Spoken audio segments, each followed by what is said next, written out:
Hello students, आज के इस वीडियो लेक्चर में हम लोग कवर करेंगे क्लास 9th मूवमेंट का chapter 2 the adventures of Toto. Toto का जो साहस है उसके कंप्रहेंशन को टोटल 5 क्वेश्चन है, वन बाय वन हम लोग कवर करेंगे। इसके पहले हमने इसका हिंदी एक्सप्लेनेशन देखा था पार्ट 1 पार्ट 2 में। अगर आपको नहीं मिला तो नीचे डिस्क्रिप्शन बॉक्स में उसकी लिंक है, आप जाके देख सकते हैं। तो चलिए शुरू करते हैं आज का हमारा वीडियो फर्स्ट क्वेश्चन से। फर्स्ट क्वेश्चन आपसे पूछता है how does Toto come to grandfather private zoo. तो टोटो था वो दादाजी के प्राइवेट जू में किस प्रकार आता है, तो इसका आंसर है ग्रैंडफादर बाइस टोटो फ्रॉम अ टोंगा ड्राइवर। जो दादाजी थे उन्होंने टोंगा ड्राइवर से क्या किया था, टोटो को वो खरीद लेते हैं फॉर सम ऑफ 5 रुपीज, कुल मिला के या 5 रुपए में टोंगा ड्राइवर से वो टोटो को खरीद लेते हैं। In this way he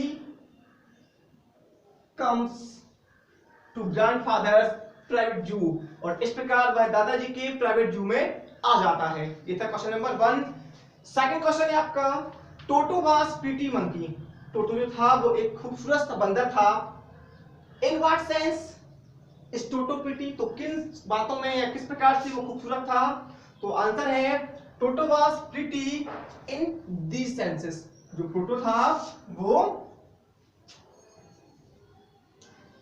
is in बातों में, ठीक है ना, प्रीटी है। कैसे, he has bright sparkling eyes, उसकी जो आंखें हैं वो कैसी हैं, चमकीली आंखें हैं।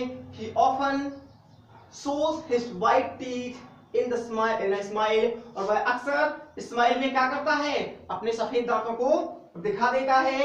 he has quick and wicked fingers, उसकी जो उंगलियां हैं वो तीव्र और दुष्ट उंगलियां हैं उसकी। he also has a tail which serves as a third hand, ठीक है ना, और उसकी एक पूंछ भी है जो एक तीसरे हाथ की तरह काम करती है। ये था क्वेश्चन नंबर 2। देखते हैं थर्ड को। Third question, why does grandfather take Toto to Saharanpur and how. तो दादाजी थे वो टोटो मंकी को सहारनपुर क्यों ले जाते हैं और कैसे ले जाते हैं। Why does the ticket collector insist on calling toto a dog, और जो टिकट कलेक्टर है वो टोटो को एक डॉग की श्रेणी में क्यों रखता है, क्यों कहता है ऐसा, तो उसका आंसर है टोटो वाज विक्ड मंकी। जो टोटो था वो एक दुष्ट बंदर था। he did not allow other animals to sleep in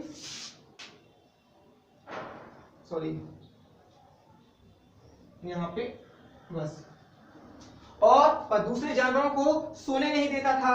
therefore इसलिए grandfather took him to Saharanpur, तो दादाजी थे वो उसे कहां ले जाते हैं, सहारनपुर ले गए। इन द कैनवास, एक कैनवास में भर करके। जो टिकट कलेक्टर था insist on calling toto a dog, क्योंकि टोटो इज अ 4 लेग्ड एनिमल, क्योंकि टोटो था वो 4 पैर का जानवर था, इसलिए वो टिकट कलेक्टर उसे डॉग कह रहा था और उसके बदले में किराया मांग रहा था। ये थे 3 क्वेश्चन। देखते हैं 4 और 5 को। 4 है आपका how does Toto take a bath. जो टोटो था वो किस प्रकार से नहाता था, है ना, वो किस प्रकार नहाता है। Where has he learn to do this, और वह ये सब उसने कहां से सीखा है। How does Toto almost boil himself alive, और किस प्रकार टोटो ने खुद को जीते जी उबालने से उबाल लिया हो, तो इसका आंसर है he takes a bath like a human being, वह एक मानव के या आदमी के जैसे नहाता है। at first सबसे पहले he test the temperatures of water with his hand, सबसे पहले वो अपने हाथों से क्या करता है, पानी के टेम्परेचर को टेस्ट करता है ना। he gets into the warm water and then applies the soap, उसके बाद उस गुनगुने पानी में घुस जाता है और साबुन लगाता है। एंड बाथ, और नहा लेता है, ऐसे वो नहाता है।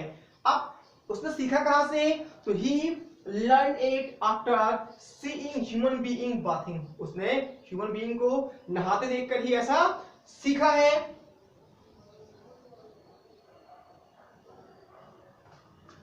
he has learned, ठीक है। Toto almost boiled himself alive, because क्यों उसने खुद को अब तक जीते जी उबाल लिया हो। He was entered into the kettle, क्योंकि वह केटली में प्रवेश कर जाता है, which has water for boiling, जिसके अंदर क्या था, पानी भरा हुआ था। ही इज पैसिव वॉइस में है, he is entered into the kettle which has water for boiling, इसमें पानी उबलने के लिए भरा हुआ था। क्वेश्चन नंबर 5 है आपका, why does the author say Toto was not the sort of pet we could keep for long? जो कवि लेखक है वो ये कहता है कि जो टोटो है वो पालतू किस्म का नहीं था कि हम उसे ज्यादा समय तक अपने साथ रख सकें। तो वह ऐसा क्यों कहता है, तो इसका आंसर है टोटो वाज विक मंकी। जो टोटो था वो एक दुष्ट मंकी था। ही always treats one problem after one, और वह अक्सर एक के बाद एक समस्या उत्पन्न करता है। सारे प्रेजेंट टेंस में बने हुए हैं, प्रेजेंट नहीं बनाएंगे। टोटो इज विक्ड मंकी, जो टोटो है वो एक दुष्ट मंकी है और वह अक्सर ही क्या करता है, एक के बाद एक समस्याएं निर्मित करता है। He does not let other animal in peace in grandfathers जू, और वह दादाजी के जो जू है उसमें किसी भी जानवर को किसी भी जानवरों को क्या करता है, शांति से रहने नहीं देता है। ही ब्रेक्स पीसेस, वह प्लेटों को तोड़ देता है। टीयर्स क्रॉस, कपड़ों को फाड़ देता है। कर्टेन, पर्दों को फाड़ देता है। स्क्रैचेस, वॉलपेपर्स, और जो वॉलपेपर्स लगे हुए हैं उनको खरोंच देता है। The author family was not well to do, और जो ऑथर की फैमिली थी वो इतनी धनी नहीं थी टू बेयर दिस लॉस, कि इस लॉस को सहन कर सके, इसीलिए, ठीक है ना। सो ही सेज दिस, इसलिए उसने ऐसा कहा था। क्या कहा था कि Toto was not a sort of pet we could keep for long time. ये थे टोटल 5 क्वेश्चन जिनको 1 बाय 1 हमने कवर किया है।